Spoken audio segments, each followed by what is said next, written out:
شیخ ان کو کتنی زبانوں پہ عبور تھا؟ یعنی ہم نے سنا ہے کہ انگلش پہ بھی ان کو گرپ تھی، عبرانی وغیرہ پہ بھی، تو کتنی کچھ زبانیں وہ بول پاتے تھے؟ شیخ رحمہ اللہ نے مجھے خود بتایا کہ میں نے ایم اے انگلش کی مکمل تیاری کی. اچھا. اور اس وقت کی جو وہ آکسفورڈ کی ڈکشنری تھی وہ میں نے زبانی یاد کی. اچھا.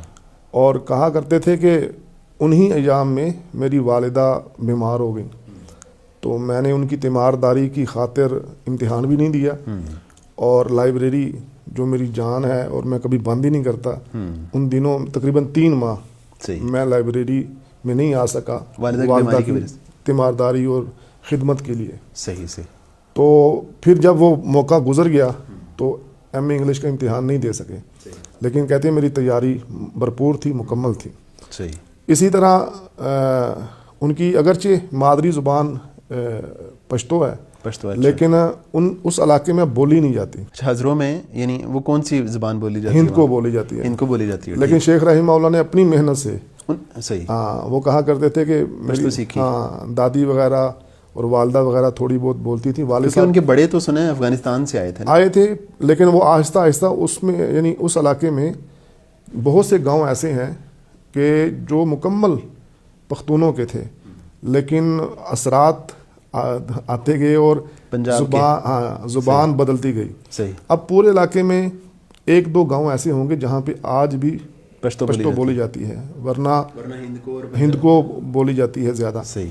تو شیخ رحمہ اللہ کو عبور تھا باقاعدہ پشتو زبان میں، اور جب کبھی جاتے تھے ایسے علاقوں میں تو وہاں پشتو میں تقریر کرتے تھے. صحیح. اور ایک دفعہ میں شیخ رحمہ اللہ کے ساتھ گیا تھا، دھیر پہاڑی علاقہ ہے، سارے ادھر پٹھان تھے، تو میں نے اردو میں تقریر کی تھی اور شیخ رحمہ اللہ نے پشتو میں کی تھی. صحیح. یعنی صحیح بول لیتے تھے پشتو صحیح بول لیتے تھے.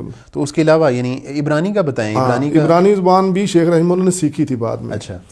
اور اس کی وجہ یہ تھی کہ آپ شپ پہ جاتے، شروع میں جب آپ نے کام شروع کیا تو وہ شپ کا کیا، اس علاقے ان کا بزنس تھا نہیں، ملازمت کے طور پہ اس علاقے کے جو نوجوان ہوتے تھے وہ جاتے تھے. اچھا. تو وہاں جو آنا جانا تھا اور پھر ایسے لوگوں سے ملتے، اور یہی وہ آپ کی ذہانت ہے اور آپ نے حافظے کا پوچھا ہے، تو وہ لوگوں سے ملا کر ہی آپ نے وہ عبرانی زبان بھی سیکھی.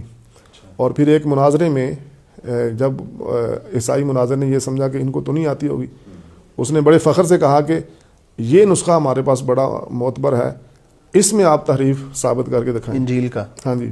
صحیح. تو شیخ رحمہ اللہ نے کہا کہ مجھے پکڑائیں، تو وہ عبرانی زبان میں تھا. فوری طور پہ شیخ رحمہ اللہ نے کہا کہ یہ دیکھیں، اور وہ ہکا بکا رہ گیا. اوکے. یہ اٹک میں مناظرہ ہوا تھا. اچھا. ہاں جی. تو اس کے بعد پھر مناظرہ جاری رہا یا بس پھر جیسے مناظرے ہوتے ہی ہیں. صحیح. اسی طرح پنجابی زبان بھی خصوصی طور پہ شیخ رحمہ اللہ چونکہ پنجاب میں آتے تھے، ہند کو زبان اور پنجابی میں تھوڑا فرق ہے، تو پنجابی بھی آپ نے کافی محنت کر کے کافی حد تک سیکھی.